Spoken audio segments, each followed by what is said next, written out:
Vous avez sûrement eu la chance de visiter la charmante chapelle Sainte-Anne et elle fête cette année son 125e anniversaire. Pour nous en parler, on a M. Raymond Baudet. Bonjour, M. Baudet. Bonjour. Donc, la chapelle Sainte-Anne fête son 125e anniversaire cette année et il y a plein de festivités qui sont organisées là, pour l'occasion. Ben oui, c'est le 125e de la chapelle. En fait, c'est la troisième chapelle parce qu'il y en a eu une en bois auparavant, une première en pierre qui était trop petite. Puis là, les gens ont dit, il y a 125 ans, il faut agrandir parce qu'il y a trop de monde. À l'époque, la population de Sainte-Marie, c'était 3500 habitants. Puis des fois, pour le pèlerinage, puis la neuvaine de Sainte-Anne, il pouvait arriver 5000, 6000, 7000 pèlerins. Oui, okay. C'était épouvantable, c'était une marée. Les gens arrivaient par le train.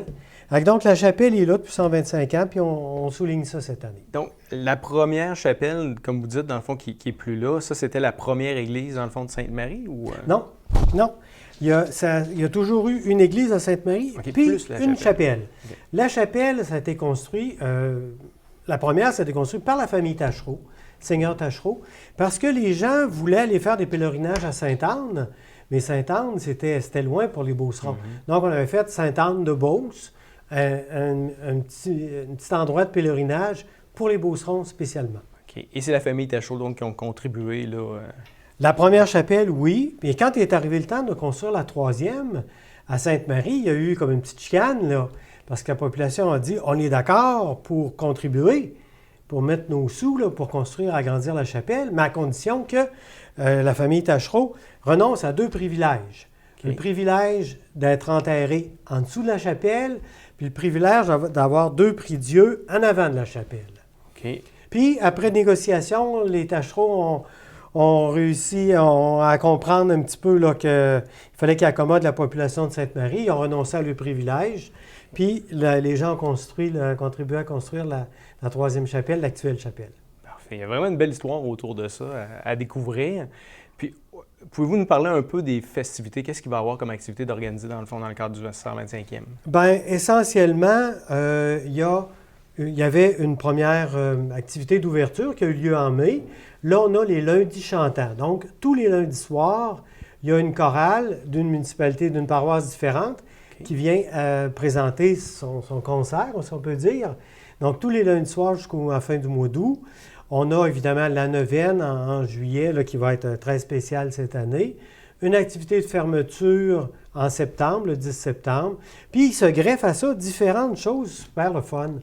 On a aussi cet été, avec la Maison Lacroix, possibilité de visiter la chapelle avec une visite guidée, puis visiter la crypte aussi, sous la chapelle. Okay. C'est la première fois, à ma connaissance, que c'est ouvert au public. C'est une belle occasion, justement, d'y aller.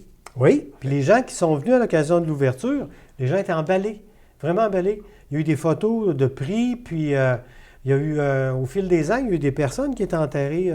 On a retrouvé la liste complète avec les âges, les noms, tout ça. Les endroits, c'est impressionnant. La fondation de base de la première chapelle, est-ce que c'est resté la même ou c'est... Bien, les trois chapelles ont été construites au même endroit. Okay. Quand on descend sous la chapelle, on voit encore les murs de pierre de la deuxième chapelle qui ne sont pas donné la peine d'enlever. Ils ont juste construit un nouveau mur un peu plus loin pour l'agrandir. Il y a des œuvres d'art aussi dans la chapelle qui sont exceptionnelles. On parle d'une toile d'Antoine Plamondon, 1850 quelques, là. Sainte-Anne secourant les naufragés, c'est une pièce de collection. Sans compter la statue miraculeuse, je le mets entre guillemets, de Sainte-Anne, qui est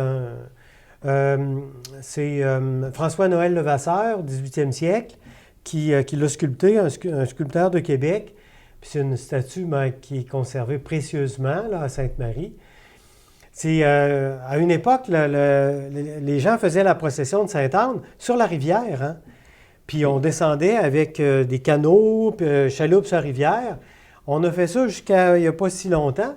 Puis la dernière année, l'évêque qui était là avec la statue, il a tombé à l'eau. Fait qu'on a arrêté c'est trop risqué. La tradition. Peut-être qu'on pourrait reprendre, ça serait le fun. Ça serait intéressant. C'est vraiment un joyau ici à Sainte-Marie, dans le fond, à la chapelle Sainte-Anne.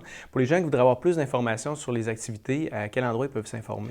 Bien, tout simplement au presbytère de Sainte-Marie. Pour les visites, il y a aussi la Maison Lacroix cet été qui assure les visites à la chapelle, mais avec le presbytère de Sainte-Marie, vous allez avoir toutes les informations nécessaires. Donc, les gens qui veulent visiter peuvent aller directement à la Maison Lacroix? Oui, c'est ça, en allant à la Maison Lacroix.